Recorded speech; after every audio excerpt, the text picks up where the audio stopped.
ঘরে কোরআন রেখেও যারা তেলাওয়াত করে না তাদের উপরে তিনটি বিপদ নেমে আসে। আমার প্রিয় ভাই ও বন্ধুরা, অনেক সময় আমরা দেখতে পাই আমাদের ঘরের ভিতরে একটা কোরআন রাখা আছে, বাট এই কোরআনটি আমরা সেলফের ভিতরে রেখে দিয়েছি, এমন করে ওই কোরআনটি কখনো নামাই না, কখনো আমরা তেলাওয়াত করি না। মনে রাখবেন, এমনটি যদি আপনি করেন, আপনার ঘর বা আপনার জীবনের প্রতি তিনটি বিপদ নেমে আসবে, ভয়ঙ্কর বিপদ, যেটা থেকে রক্ষা পাওয়া কঠিন হয়ে যাবে। ফার্স্ট, এক নাম্বার হচ্ছে, আল্লাহ তাআলা জানিয়ে দিয়েছেন যারা কোরআন রাখার পরেও কোরআন তেলাওয়াত করে না, ওয়ামান আ'রাদা আন যিকরি ফাইন্না লাহু মাঈশাতান দানকা ওয়া নাহশুরুহু ইয়াওমাল কিয়ামাতি আ'মা।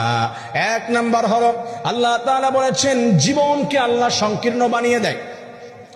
জীবনের ভিতরে শান্তি বলতে কি কখনো খুঁজে পায় না, অশান্তির ভিতরে চতুর্দিক দিয়ে ঘিরে ফেলে।